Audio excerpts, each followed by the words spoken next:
Top neurologist doctor గారు. ఈరోజు మనకి పార్కిన్సన్స్ డిసీజ్లో మనకు అవగాహన కల్పించడానికి మన డాక్టర్ గారు డయస్ మీద వస్తుండగా మీరు అందరూ కూడా క్లాస్ కొడతారు. Welcome to doctor K Venkateswara sir, emeritus professor sir. So welcome sir. అందరూ మరి అలాంటి డాక్టర్ మన దగ్గరికి వచ్చారు, మన అదృష్టం అది.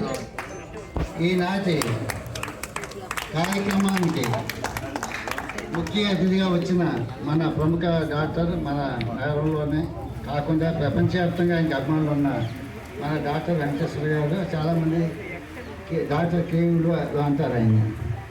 వారికి స్వాగతం, సుస్వాగతం.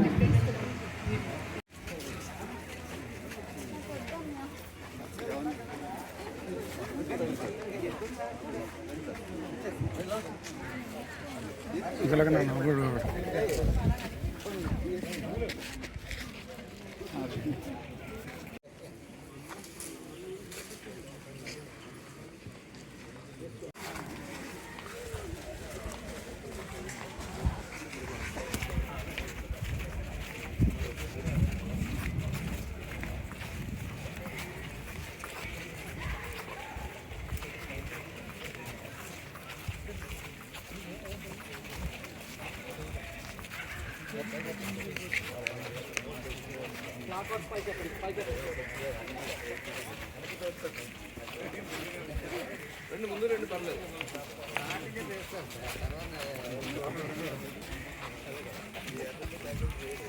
కొంచెం స్లో సార్, స్లోగా వెళ్తారు, స్లోగా వెళ్తారు. కొంచెం స్లోగా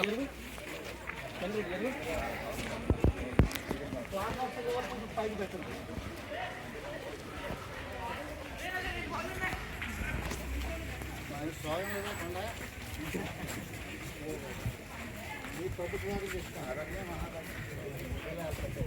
walk for health.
Slow madam.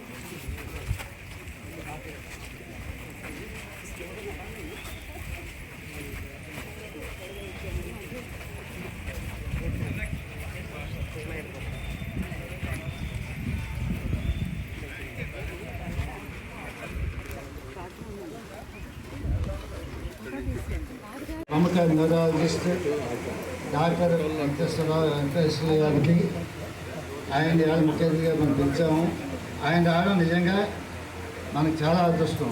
ఆయన మనకు వెళ్ళాలంటే అది చాలా అవేర్నెస్ ప్రోగ్రాం అనేది ఎంత ఉపయోగం అంటే ఒక మాటలోనే చెప్పేస్తా. ఇది సప్లవాళ్ళు వెళ్ళినప్పుడు ఆ అవగాహన సదస్సులో నేను విన్నప్పుడు ఇలాంటి సిమ్టమ్స్ ఉంటే ఫస్ట్ 1 అవర్లోనే మీరు హాస్పిటల్కి వెళ్ళాలన్నారు.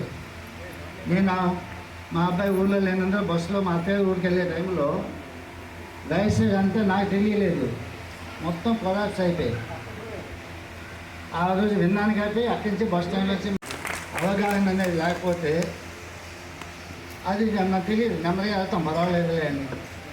అలాగే ఎంతోమంది ఇది అవగాహన శుక్లవాళ్ళు చేస్తున్నారు.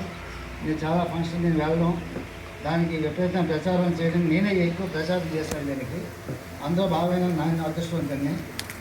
అలాగే ఇప్పుడు డాక్టర్ కూడా వచ్చారు మనకి. ఇది ఏంటంటే ఈ అవగాహన అనేది మనకు వస్తే మనకి అది అయితే నడిస్తే సంపూర్ణ ఆరోగ్యం, ధ్యానం చేస్తే సంపూర్ణ ఆరోగ్యం, అవి మనం నమ్ముతాం. నిజమైన ధ్యానం చేయాలిగా, నిజమైన యోగా చేయాలిగా, నడవడం ఎలాగో తెలియాలి కదా. అలాంటివన్నీ కూడా అవగాహన ఉంటే వాటి ఫలితాలు బాగుంటాయి. అందులో భాగంగానే నేను వాకర్స్ హెల్త్ క్లబ్ అని 2006లో ప్రారంభించాను కైలాసపురంలో. అప్పుడు వాకర్స్ క్లబ్స్ అని ఉండేవి. వాకర్స్ హెల్త్ క్లబ్ ప్రారంభించి చాలా అవగాహన సదస్సులో నేను కొన్ని చేసినా ఎక్కువ మందికి నేను సహకారం చేశాను, విపరీతమైన ప్రచారం చేశాను. నేను జాయిన్ అయినప్పుడు 85, 86 క్లబ్లు యాక్టివ్గా ఉండేవి. ఈవేళ 1450 క్లబ్స్ అయినాయి దేశవ్యాప్తంగా, విదేశాల్లో. దానికి ఆద్యుడు చెప్పుకోవాల్సింది ఇవాళ శంకర ఆళ్వార్ దాస్ గారు, మాజీ పార్లమెంట్. ఆయన మొదలుపెట్టారు నడవండి నడిపించండి. దానికి మేము జోడించి ఆరోగ్యం కూడా ఆయన పెట్టారు కాబట్టి హెల్త్ క్లబ్ ప్రారంభించాం. దానికి వాకర్స్ ఇంటర్నేషనల్ కార్యదర్శిగా లాస్ట్ టైం చేశారు ద్వారకానాథ్ గారు, విపరీతమైన ప్రచారం చేశారు. ఈరోజు ఆయన వాకర్స్ ఇంటర్నేషనల్ డిస్ట్రిక్ట్ గవర్నర్ ఉన్నారు. అలాగే వాళ్ళ భార్య మాధవి గారు, ఒకసారి ఆవిడ మహిళా వాకర్స్ ప్రెసిడెంట్. ఈ కార్యక్రమం మొత్తం అంతా వాళ్ళిద్దరే, నేనే చెప్పుకొని నేనేం మోడపడను. వాళ్ళిద్దరూ ముందుండి అంతా నడిపిస్తున్నారు. నేను పిలిస్తే 1000 మంది వస్తారు, కానీ డాక్టర్ గారు లాంటి వాళ్ళు వచ్చినప్పుడు డిసిప్లిన్ ఉండాలి కాబట్టి ఇంపార్టెంట్ ప్రెసెస్ని అలాగే అందరు క్లబ్ల అధ్యక్షులు వచ్చేస్తారు. నగరంలో ఉన్న క్లబ్ అధ్యక్షులు అందరూ, మా జ్యోతి సోదరి అమ్మాయి పోతున్న మళ్ళీ పని. ముందుగా వాకర్స్ హెల్త్ క్లబ్ వారి 20వ వార్షికోత్సవ శుభాకాంక్షలు ముందుగా నేను ఆయనకి తెలియజేస్తాను.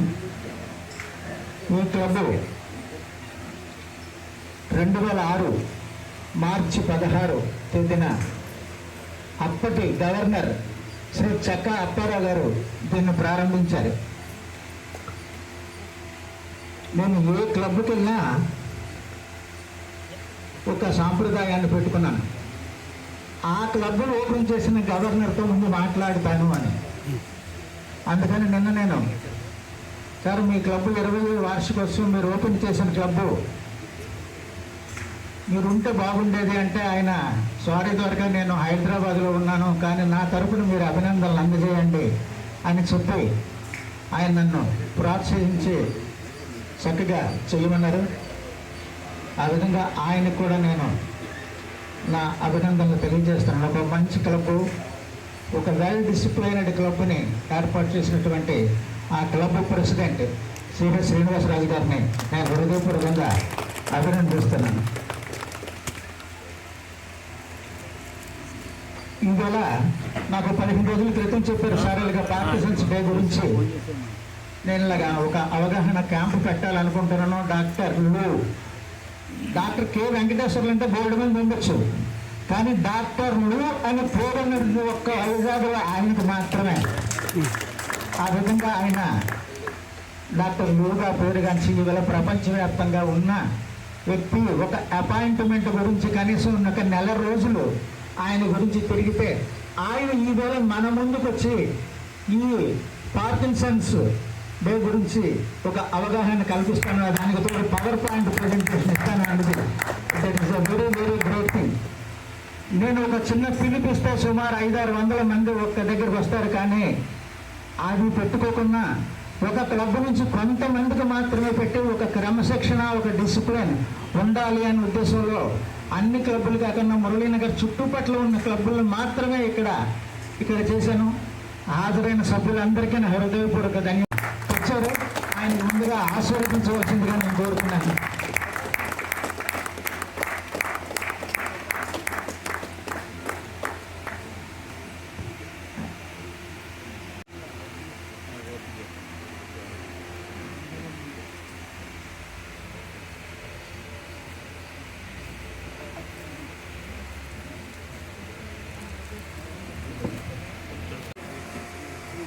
ఈ కార్యనిర్వాహకులు వివిధమైనటువంటి క్లబ్ మెంబర్ రిప్రజెంటేటివ్స్ అందరినీ కూడా పిలవడం జరిగింది. ఈ సిప్లా కంపెనీకి నాతో ఈ డయాస్ పంచుకున్నటువంటి మెంబర్స్ అందరికీ ప్రత్యేకంగా నమస్కారాలు.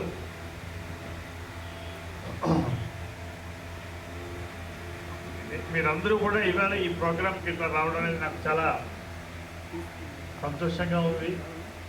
ఎందుకంటే క్లినిక్లో కూర్చుంటే ఎవరో ఒక పేషెంట్ గురించే మాట్లాడతాం.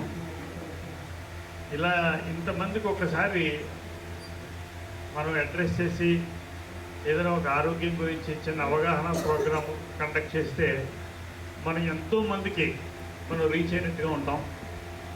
సో ఈ విధంగా ఈ ప్రోగ్రాం అరేంజ్ చేసినటువంటి నిర్వాహకులకి నా ప్రత్యేకమైన అభినందనలు. ఈ నెక్స్ట్ ఒక 20-30 మినిట్స్లో ఈ పార్కిన్సన్స్ వ్యాధి గురించి మీకు కొన్ని టిప్స్ చెప్పడానికి నేను ప్రయత్నం చేస్తాను. నేను మాట్లాడుతుంది అందరికీ వినపడుతుందని అనుకుంటున్నాను. ఈ మిగతా స్పెషాలిటీస్లో కూడా ఉంటాయి. ఈ డీజనరేటివ్ డిజీజ్ అంటాం. మీకు డీజనరేషన్ అంటే రీజనరేషన్ అని వినే ఉంటారు. రీజనరేషన్ అంటే మళ్ళీ పుట్టడం, దాని ఆపోజిటే డీజనరేషన్. అంటే ఈ సెల్స్ అనేవి బ్రెయిన్లో సెల్స్ అవ్వచ్చు, ఎక్కడైనా సెల్స్ అనేవి ప్రిమెచ్యూర్గా, అంటే మామూలుగా మనకి అది ఆ సెల్స్ 60 సంవత్సరాలు 70 సంవత్సరాలు ఉండాల్సి ఉంటే అది 40 ఏళ్ళకో 50 ఏళ్ళకే అది సెల్స్ పోయినట్లయితే దాన్ని డీజనరేషన్ అంటాం. ఈ డీజనరేటివ్ డిజార్డర్స్లో బ్రెయిన్లో ఉండేటువంటి కొన్ని ఏరియాస్లో ఉండేటువంటి కణాలు సెల్స్ అంటాం, ప్రిమెచ్యూర్గా పోతాయి. ఎప్పుడైతే ఆ సెల్స్ ప్రిమెచ్యూర్గా పోయాయో వాటి వల్ల జరిగేటువంటి పని ఆగిపోతుంది. సో ఈ పార్కిన్సన్స్ అనేటువంటి వ్యాధిలో ఒక బ్రెయిన్లో ఉండేటువంటి ఒక బాసల్ గ్యాంగ్లియా అనేటువంటి పర్టిక్యులర్ స్ట్రక్చర్లో ఉండేటటువంటి సెల్స్ ప్రిమెచ్యూర్గా పోవడం మూలాన్ని మనకి వ్యాధి లక్షణాలు వస్తాయి. ఒక ఎస్టిమేట్ ప్రకారం మొత్తం ప్రపంచంలో ఒక 8 మిలియన్ పీపుల్ ఈ పార్కిన్సన్స్ వ్యాధితో బాధపడుతున్నారని ఒక ఎస్టిమేటు. మన ఇండియాలోనే ఆ లెక్క ప్రకారం 8 lakhs ఉంటారని అది ఎస్టిమేట్. ఇది ముఖ్యంగా 60 ఏళ్ల వయస్సు పైబడిన వాళ్ళకి మాత్రమే సాధారణంగా వస్తుంది. అలాని 40 ఏళ్ళకి 50 ఏళ్ళ వాళ్ళకి రాదని కాదు. బట్ సాధారణంగా ఒక 60 ఏళ్ళు దాటితే ఈ వ్యాధి బయటపడడం అనేది మొదలెడుతుంది. ఈ వ్యాధి తాలూకు బ్రెయిన్లో ఈ సెల్స్ తగ్గిపోవడం అనేది బహుశా అంతకుముందు ఒక 20-30 ఏళ్ళ మంది బహుశా ఉండుంటుంది. కానీ వాళ్ళకి సిమ్టమ్స్ కనపడడం అనేది బహుశా 60 ఏళ్ళ తర్వాత స్టార్ట్ అవుతుందన్నమాట. ఒక మగవారిలో ఆడవాళ్ళలో కన్నా మగవారిలో ఈ వ్యాధి కనపడేటటువంటి అవకాశాలు కొంచెం హెచ్చు. ఇది నేను మీకు ఈ బొమ్మలో చూపించి సర్కిల్ చేసినటువంటి స్ట్రక్చర్ని బాసల్ గ్యాంగ్లియా అంటారు. ఈ బాసల్ గ్యాంగ్ కూడా అవసరం లేదు పార్కిన్సన్స్ వ్యాధి డయాగ్నోస్ చేయడానికి. ఆధునాతనమైనటువంటి పరికరాలతో మనకేమీ పని లేదు. కేవలం పేషెంట్ తాలూకు లక్షణాలను బట్టి మనం రికగ్నైజ్ చేయడం జరుగుతుంది. సో అన్నింటిలోకి అతి ముఖ్యమైనటువంటి లక్షణం ఈ ఇలా చెయ్యి అనేది షేకింగ్ అవుతూ ఉంటుంది అన్నమాట. అందుకోసమనే మొట్టమొదట ఈ కండిషన్ని డిస్క్రైబ్ చేసినటువంటి డాక్టర్ గారు, ఆయన పేరు జేమ్స్ పార్కిన్సన్. ఆయన పేరునే ఈ వ్యాధి ఎట్లా ప్రాచుర్యం పొందింది. ఆయన పేరు జేమ్స్ పార్కిన్సన్. ఆయన ఫస్ట్ పబ్లిష్ చేసినటువంటి ఆర్టికల్ పేరే షేకింగ్ పాలసీ అన్నాడు. షేకింగ్ పాలసీ అన్నాడు ఆయన. సో ఇది మోస్ట్ ఇంపార్టెంట్ సిమ్టమ్ అన్నమాట. 90% పేషెంట్స్ పార్కిన్సన్స్ వ్యాధి యొక్క ఫస్ట్ లక్షణం ఈ షేకింగే. సాధారణంగా ఒక చేతిలో ఎక్కువ ఉంటుంది, ఒక చేతిలో తక్కువ ఉంటుంది. ఇలాగా మీరు ఎప్పుడైనా మీరు వాకింగ్ వెళ్తున్నప్పుడు ఎవరైనా పేషెంట్ని ఇలా షేకింగ్ ఇలా అవుతున్న వాళ్ళు ఎవరైనా చూసినట్లయితే మీరు ఈజీగా వాళ్ళ పార్కిన్సన్స్ వ్యాధి అనేటువంటిది మీరు ఈజీగా రికగ్నైజ్ చేయొచ్చు. అన్నిటికన్నా ఆశ్చర్యకరమైనది ఏంటంటే ఈ షేకింగ్ అవి లేదన్నా ఒక పని చేయడం మొదలు పెడితే మాత్రం అది కనిపించవు. అదే వాళ్ళు ఒక గ్లాసు నీళ్లు తాగమంటే ఇంత వణుకుతున్నటువంటి చెయ్యి కూడా వడికి ఆగిపోయి ఒక్క చుక్క కూడా బయటకు పోకుండా చక్కగా అంటే ఏమి చేయకుండా కూర్చుంటేనే ఈ షేకింగ్ కనపడుతుంది. ఏదైనా పని చేయడానికి మొదలైతే అది తగ్గిపోతుంది. సో రెస్ట్ ట్రెమర్ అంటాం నేను. అది most common symptom. Second symptom slowness. మనం నడుస్తుంటే చకచకా నడవడం అంటాం. చకచకా నడవడం బ్రిస్క్ వాకింగ్ అంటాం. ఈ బ్రిస్క్ వాకింగ్ చేస్తున్నప్పుడు మనం చేతులు కాలు చేతులు ఇట్లా ఆడిస్తూ చకచకా నడుస్తాం. ఈ పార్కిన్సన్స్ వ్యాధిలో ఈ చకచక అనేది తగ్గిపోద్ది అన్నమాట. సో వాళ్ళు నడుస్తున్నప్పుడు ఈ నడుస్తున్న మనం ఇలా హుందాగా ఇలా చేతులు ఆడించుకుంటూ నడిచేటటువంటిది తగ్గిపోయి ఒక రోబో అంటాం, ఒక బొమ్మ నడుస్తున్నట్టుగా ఆ ఆటోమేటిక్ మూమెంట్స్ అవి ఏమి లేకుండా ఆ రోబో నడిచినట్టుగా నడుస్తారు. అది స్లోనెస్. తర్వాత మూడోది కాకుండా ఇప్పుడు నేను చెప్పినటువంటి అన్ని సిమ్టమ్స్ కూడా ఇంపార్టెన్స్ ఇచ్చి వాటన్నిటినీ కూడా రిలీవ్ చేయడానికి మేము ఫోకస్ చేస్తూ ఉంటాం. ఇది మనకి నిజంగా ఈ వ్యాధి ఎందుకు వస్తుందని అడిగితే దానికి కరెక్ట్గా సమాధానం లేదు వాళ్ళకి.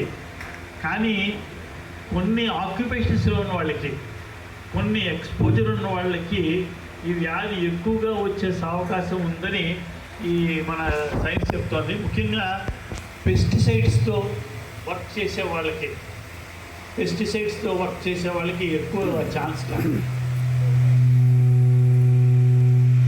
ఉండే వాళ్ళకి, హెడ్ ఇంజరీ అయిన వాళ్ళకి, కొన్ని టాక్సిన్స్కి ఎక్స్పోజ్ అయిన వాళ్ళకి ఎక్కువ రిస్క్ ఉందని వాళ్ళు చెప్తున్నారు. అలా అని మనం డైరీ ప్రొడక్ట్స్ మానేయండి, విలేజెస్లో ఉండకండి అని దాని ఉద్దేశం కాదు.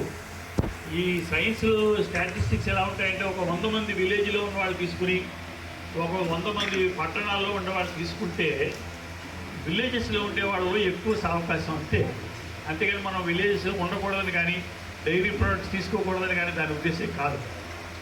బట్ ఏం చేసే వాళ్ళకి ఈ పార్కిన్సన్స్ వ్యాధి తక్కువ ఛాన్స్ అంటే కాఫీ ఎక్కువ తాగే వాళ్ళకి తక్కువ, అలాగే స్మోకింగ్ చేసే వాళ్ళకి తక్కువ. అలాగే స్మోక్ చేయమని కాదు, స్మోక్ చేసే వాళ్ళలో ఇది తక్కువ. అలాగే అన్ని వ్యాధులు ఎట్లాగైతే మనం నివారించవచ్చో ఫిజికల్ యాక్టివిటీ, రెగ్యులర్ ఎక్సర్సైజ్ చేసే వాళ్ళలో ఈ వ్యాధి యొక్క వచ్చే అవకాశం బాగా తక్కువ అండి. ఈ పెయిన్ కిల్లర్స్, చాలామంది మనం పెయిన్ కిల్లర్స్ అంటే భయపడిపోతాం. నేను ఎవరైనా పెయిన్ అన్నప్పుడు నొప్పి మాత్రం రాస్తే డాక్టర్ పెయిన్ కిల్లర్ రాయకండి అంటారు. కానీ ఈ పెయిన్ కిల్లర్స్ వాడే వాళ్ళల్లో ఉదాహరణకి కొన్ని కీళ్ళవాతాలు ఉంటాయి. రొమటాయిడ్ ఆర్థరైటిస్ అంటారు, మీరు పేరు వినే ఉంటారు. వీళ్ళకి తప్పకుండా మరి వాళ్ళకి పొద్దున్న లేస్తే వాళ్ళ బాధే పెయిన్, వాళ్ళందరూ పెయిన్ కిల్లర్స్ వాడక తప్పదు. ఈ పెయిన్ కిల్లర్ వాడే వాళ్ళలోట ఈ పార్కిన్సన్స్ వ్యాధి అవకాశం తక్కువ. అలాగే మీరు ఈ హార్ట్ పేషెంట్స్, కొలెస్ట్రాల్ ఉండే వాళ్ళందరూ కూడా ఈ ఎటోర్వాస్టాటిన్, రోజువాస్టాటిన్ అనే స్టాటిన్స్ అని వాడతారు, మీరు పేరు వినే ఉంటారు. ఈ స్టాటిన్స్ వాడేవాళ్ళలో కూడా ఈ స్టాటిన్ తీసుకునే పేషెంట్స్ తీసుకుంటే ఈ స్టాటిన్స్ తీసుకునే వాళ్ళలో దాని యొక్క అవకాశం తక్కువ.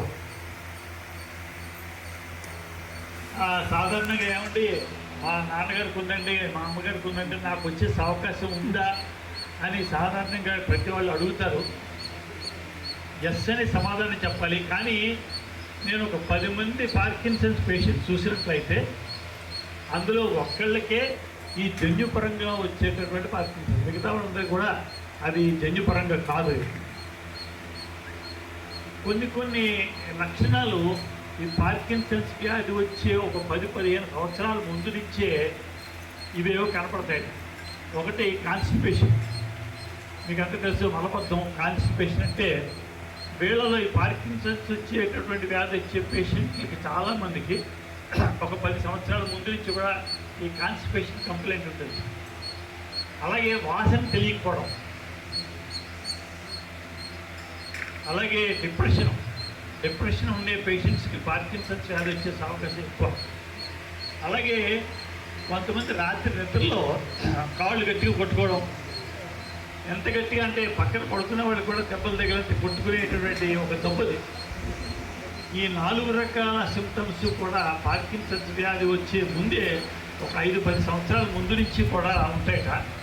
అలానే కాన్స్టిపేషన్ వాళ్ళందరికీ కూడా పార్కిన్సన్స్ వస్తుంది కాదు, ఆ వ్యాధి అవునా కాదా అనేటువంటి మనకి కన్ఫర్మేషన్ వస్తుంది.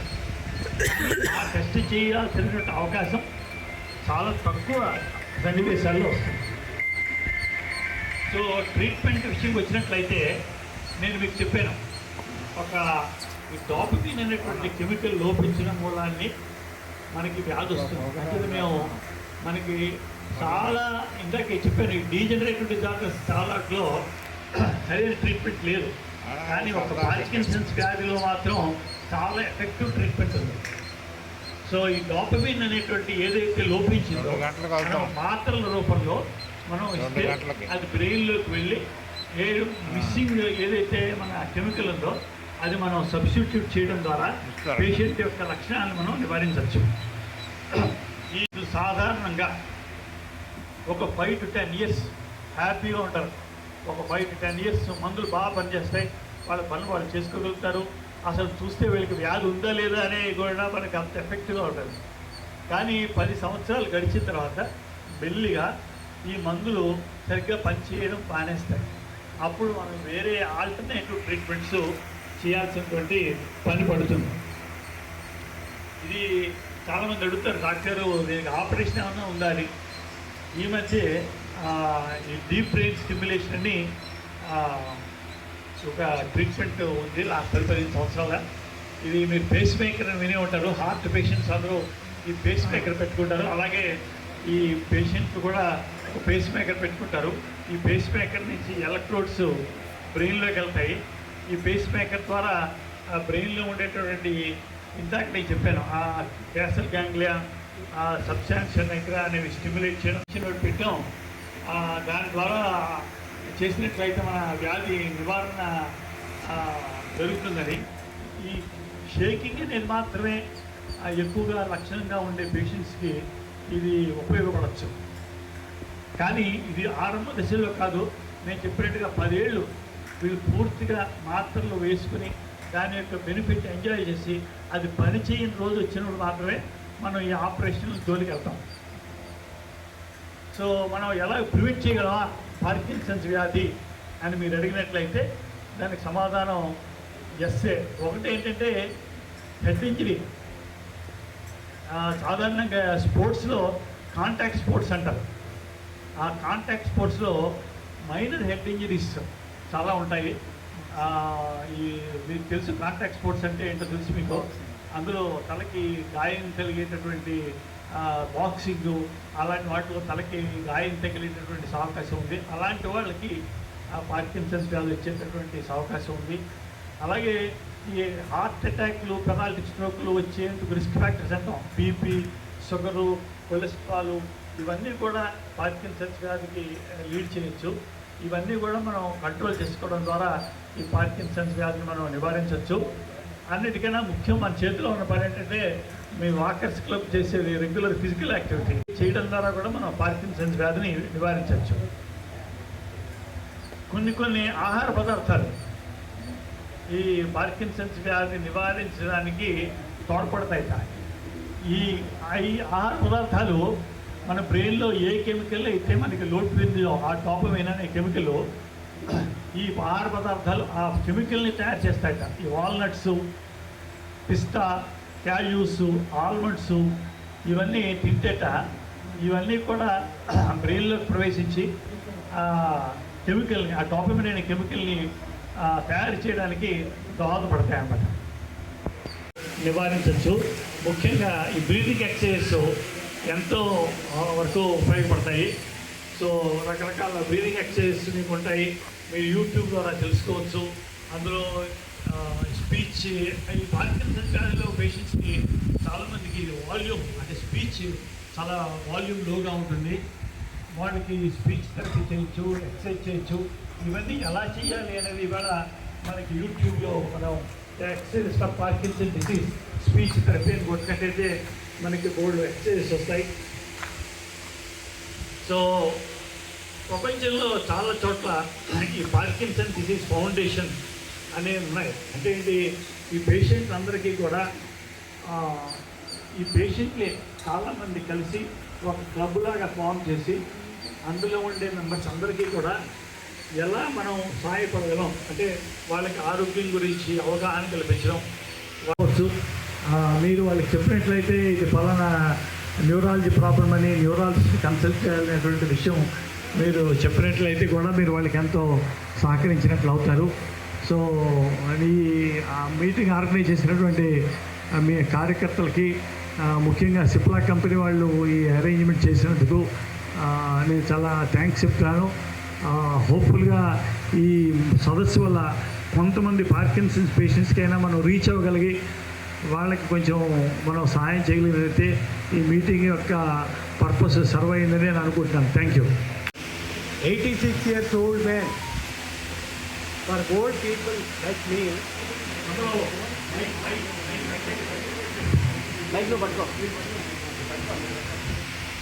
old people, dementia or Alzheimer's disease, as you know. Then there is another point, vertigo.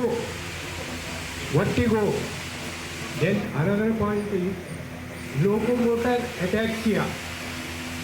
Then next point, neuralgia. In the neuralgia, different types of painkillers we use, but some medicine will damage some different parts of the organ. So which medicine will be more safe in the case of neuralgia? I request you to elaborate on these points. చిన్నప్పుడు మీరు ఆడుకున్నప్పుడు మన చుట్టూ మనం గిర్రని తిరిగితే ఒక క్షణం ఆడగానే మనం ఎలాగైతే మన చుట్టూ వాతావరణం అంతా గిర్రుమని తిరిగి అనిపిస్తుందో దాన్నే మా లాంగ్వేజ్లో వస్తీగో అంటాం. మతిమరుపు అది కూడా ఎల్డర్లీ పీపుల్కి వచ్చేదే. దానికి చాలా కారణాలు ఉంటాయి. కామన్ కాజ్ ఆల్జీమర్స్ డిసీజ్ అంటాం. ఇలాగే పార్కిన్సన్స్ వ్యాధిలాగే అది కూడా ఒక న్యూరో డిజనరేటివ్ డిజార్డరు. అన్ఫార్చునేట్గా పార్కిన్సన్ డిసీజ్కి ఉన్నట్టుగా ఎఫెక్టివ్ ట్రీట్మెంట్ ఏ ఆల్జీమర్ డిసీజ్కి లేదు. కానీ వాళ్ళకి మనం వాళ్ళ సిమ్టమ్స్ రికగ్నైజ్ చేయడం ద్వారా, మన ఫ్యామిలీ మెంబర్స్ని ట్రైన్ చేయడం ద్వారా వాళ్ళని ఎలా హ్యాండిల్ చేయాలి అనేటువంటి మన ఫ్యామిలీ మెంబర్స్ని ట్రైన్ చేయడం ద్వారా మనం వాళ్ళకి ఎంతో సహాయం చేసిన వాళ్ళు అవుతాం. కొన్ని కండిషన్స్ ఉన్నాయి, కొన్ని మెడిసిన్స్ ఉన్నాయి. అవి కొంతవరకు డిసీజ్ యొక్క ప్రోగ్రెషన్ని పోస్ట్పోన్ చేయగలం, కానీ అది మాత్రం మనం ఎఫెక్టివ్గా.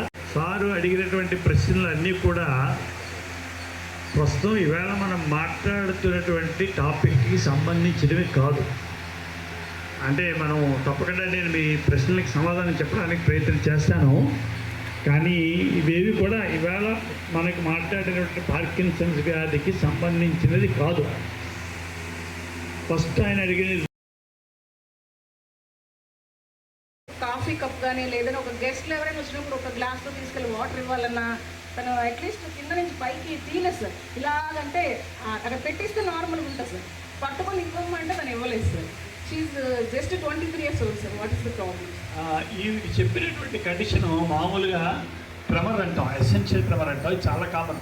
మనందరం కూడా ఏదైనా నర్వస్గా ఉన్నప్పుడు ఏదైనా పట్టుకుంటే చిన్న షేక్ రావడం అనేది చాలా సహజం. యాంగ్జైటీ ఉన్నప్పుడు, టెన్షన్ ఉన్నప్పుడు, ఏదైనా చిన్న fine needle, like for example నీడిల్లోకి దారం ఎక్కించాలనుకోండి, అలా చిన్న హ్యాండ్ అనేది చిన్నగా షేక్ అవ్వడం అనేది చాలా కామన్.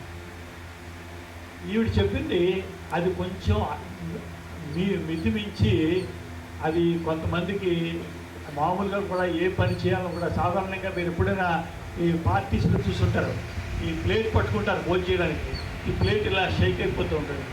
ఇది పార్కిన్సన్స్ వ్యాధి కన్నా వేరే టోటల్ డిఫరెంట్. వీళ్ళకి షేకింగ్ ఒకటే ఉంటుంది, మిగతా లక్షణాలు ఉండవు. దీనికి మంచి ట్రీట్మెంట్ ఉంది. మందులు వాడినట్టయితే ఈ ట్రీట్మెంట్తో ఆ షేకింగ్ బాగా తగ్గించవచ్చు. కానీ ఎటు వచ్చేటంటే ఈ మందులన్నీ కూడా అలా కంటిన్యూస్గా వాడుతూ ఉండాలి. ఏ మాత్రలు అయితే పనిచేసి ఆ మాత్రలు ఎన్నాళ్ళు వాడాలో ఎన్నాళ్ళు వాడుతుంటామో అన్నాళ్ళే పనిచేస్తాయి. ముందు ట్రీట్మెంట్ ఉంది. ఏమాత్రం గ్యాప్ ఇచ్చిన గాలి తగిలిన విధంగా పేమెంట్ చేస్తుంది.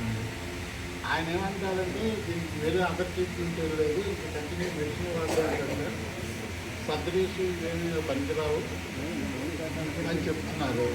దానికి ఏంటి మెడిసిన్ కంటిన్యూ చేయడానికి వేరే అమెండ్మెంట్ ఏమైనా ఉంటుందా? మీరు చెప్పిన ఈ ట్రైజెమినల్ న్యూరాలజీకి మీరు వాడుతున్నటువంటి మందు పేరేం చెప్పారు? ట్రైజెమినల్ న్యూరాలజీ అండి. ట్రీట్మెంట్ ఆక్సల్ 300 mg, ప్రగాబా ప్లస్, వియోపిన్ 10 mg. ఇప్పుడు మీరు చెప్పిన మందుల్లో కార్బమిజపీన్ అనేది ఒకటి, ఆక్స్ కార్బమిజపీన్ అని ఒకటి, 2 మందులు మీరు వాడుతున్నారు ఆల్రెడీ. చాలా ఎఫెక్టివ్ మెడిసిన్ అండి. దాన్ని మించినటువంటి మెడిసిన్ మాత్రం లేదు. కానీ ఎటు వచ్చి ఆ కరెక్ట్ డోసు వాడాలి. మీ డాక్టర్ చెప్పినట్టుగా ఈ మాత్ర బాగా ఉపయోగపడుతుంది, కానీ అది వాడినంత కాలమే ఉపశమనం ఉంటుందండి. అంచేత అది తీరాలి.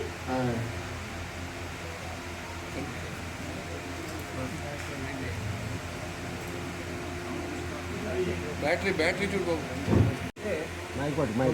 మై ఫేవర్ బ్రెయిన్కి వెళ్ళిపోయి విశాఖ చిల్డ్రన్ హాస్పిటల్ అడ్మిట్ చేస్తాం. మా అబ్బాయికి వయసు ఎంత 2 years నుంచి 10 years, ఇప్పుడు 15 years.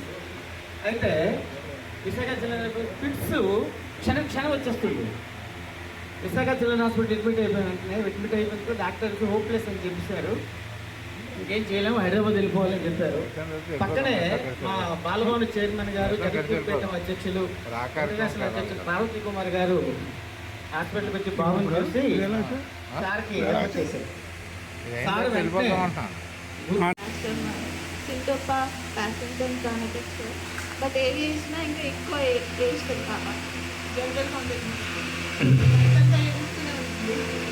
ట్రీట్మెంట్ ఏం చేయగలరు, దానికి మెడిసిన్స్ పని లేదు, నాకు ఏం చేయాలో అర్థం కావట్లేదు. అలాగేమ్మా, ఇది మనం డీటెయిల్డ్గా మన రికార్డ్ అంతా ఒకసారి చూసి, మీరు వచ్చినట్లయితే మనం రికార్డ్ అంతా వివరంగా చూసి ఏం చేయాలో చూద్దాం. అందుకే టైం పడుతున్నది కొంచెం. మీరు వచ్చినట్లయితే మనం ఆ రికార్డ్ అంతా ఒకసారి చూద్దాం, ఏం చేయగలం చూద్దాం ఒకసారి. Okay, right. ప్రాబ్లమ్ అని ఐడెంటిఫై అయింది. Almost 3 years, 3rd year start అయింది. సో 1.5 year దాటింది. సో కొంచెం మీరు చూద్దాం తప్పకుండా. ఎగ్జాంపుల్, నా చెయ్యిని మిమ్మల్ని పట్టుకోమంటే పెరాలసిస్ పేషెంట్ పట్టుకోలేడు. పార్కిన్సన్స్ వ్యాధి పేషెంట్కి స్ట్రెంగ్త్ 100% ఉంటుంది, కానీ వాళ్ళకి ఏంటంటే ఆ కోఆర్డినేషన్ అంటాం, ఆ పని చేసేటటువంటి స్పీడు, పని చేసేటటువంటి స్కిల్ తగ్గిపోతాయి. స్ట్రెంగ్త్లో లోపం ఉండదు. గ్రిప్ పట్టుకోమంటే గట్టిగా పట్టుకుంటారు, కానీ ఏదైనా పని చేయమంటే స్లోగా అవుతారు. వేరే వాళ్ళకి పారాలసిస్ పేషెంట్కి వీక్నెస్, చెయ్యి ఇలా కదలదు అనమాట, ఇలా పడిపోయి ఉంటుంది.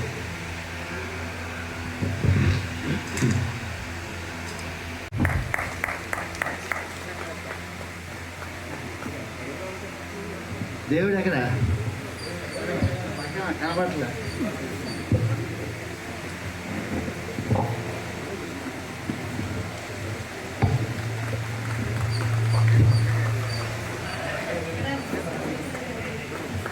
శిల్ప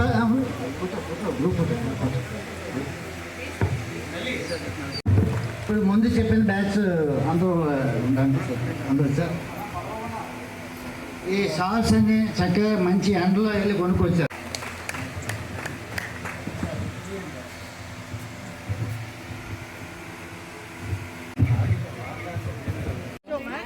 కూర్చొని తాగు. షేకింగ్ అవుతుందన్నావు కదా, కూర్చొని అప్పుడప్పుడు వస్తుంటుంది సార్. ఇప్పుడు వస్తుంది తెలియదు కదా. అటు తిరగండి, అటు.